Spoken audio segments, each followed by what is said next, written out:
बिस्मिल्लाहिर्रहमानिर्रहीम, अस्सलाम वालेकुम।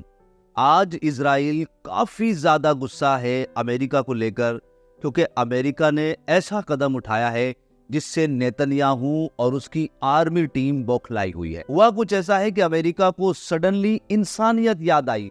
उसने देखा कि गाजा में इजराइल क्या कर रहा है, ये तो मानवता के खिलाफ है, इसे रोकना चाहिए। जिसकी वजह से इजराइल को 30 दिन का अल्टीमेटम दिया है कि अगर 30 दिन में गजा में एड्स नहीं पहुंचाए गए, उनके खाने पीने का प्रॉपर इंतजाम नहीं किया गया, तो हम तुमको हथियार नहीं देंगे, मतलब तुम्हारे हथियारों पर रोक लगा देंगे। आप समझ रहे हैं क्या हो रहा है? मतलब आप समझे कि पिछले 1 साल से अमेरिका को पता ही नहीं लग पा रहा था कि गाजा में कत्लेआम हो रहा है। 40,000 से ज्यादा लोग मारे गए, लेकिन अमेरिका को इसकी खबर नहीं थी। आप ही बताओ, क्या ये बात हजम होने की है? कतई हजम नहीं होने की। इसके पीछे की सच्चाई कुछ और है। हकीकत तो यह है कि इजराइल के साथ साथ अमेरिका भी अब इस जंग में थक चुका है। अमेरिका के पास खुद वेपन्स की कमी होने लगी है, क्योंकि अमेरिका के वेपन्स जो है यूक्रेन में भी इस्तेमाल हो रहे हैं और लगातार इजराइल में भी, और दूसरे देशों को भी वेपन्स बेचने हैं। इसी को देखते हुए ये पैतरा आजमाया गया कि सीधे तौर पर अगर पूरी दुनिया को पता चले कि अमेरिका के पास वेपन्स की कमी होने लगी है, तो एक बद्दी इमेज बन जाएगी और फिर नॉर्थ कोरिया और चाइना हावी हो जाएंगे। तो इसलिए अब अमेरिका ने ये नया पैतरा निकाला है कि मानवता का हनन हो रहा है, जिसकी वजह से अब हम इजराइल को वेपन्स नहीं देंगे। इस बात को लेकर नेतन्याहू काफी ज्यादा गुस्से में है। वहीं कुछ दिन पहले एक खबर यह भी निकल कर आ रही थी कि अमेरिका ईरान और इजराइल में कॉम्प्रोमाइज कराने की कोशिश कर रहा है, और आज उसके सबूत भी सामने आने लगे हैं। इजराइल ईरान पर हमला करने की तैयारी कर रहा है, लेकिन न्यूक्लियर फैसिलिटी पर नहीं, आवाम पर नहीं।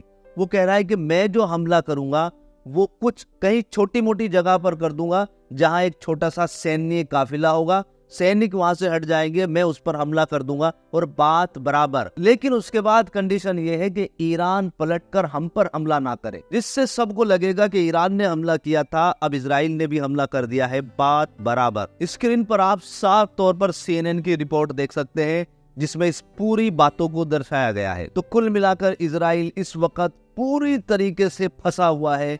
हिजबुल्लाह को वो जितना हल्के में ले रहा था, हिजबुल्लाह उससे कहीं ज्यादा हैवी निकला। हिजबुल्लाह के पास असले अभी भी ढेर लगे पड़े हैं, लेकिन इजराइल के पास वेपन्स की लगातार कमी हो रही है। अमेरिका को वो बार बार फोर्स कर रहा है कि मुझे हथियार भेजो, मेरे पास हथियार की कमी हो रही है, और वहीं अमेरिका हथियार देने को मना कर रहा है। तो इस वक्त इजराइल घिरा हुआ महसूस कर रहा है, एक तरफ हिजबुल्लाह, दूसरी तरफ हमास, और अब अगर ईरान से मामला बढ़ता है तो वो इस हमले को कैसे रोक पाएगा? क्योंकि किसी भी मिसाइल को रोकने के लिए एंटी मिसाइल छोड़नी पड़ेगी, तो मिसाइल का जवाब मिसाइल से देना पड़ेगा, और ईरान के पास तो अभी मिसाइलों की लाइन लगी पड़ी है। 200-250 मिसाइलें उसने इस्तेमाल ही करी हैं, लाखों की तादाद में मिसाइल है। वहीं दूसरी तरफ हिजबुल्लाह के पास भी मिसाइलें, ड्रोन का अंबार लगा हुआ है। तो आज की यही अपडेट है, और आपसे जरा सी रिक्वेस्ट ये भी है कि वीडियो तो आप देखते हैं ना, तो वीडियो को लाइक करते हैं और ना ही शेयर करते हैं।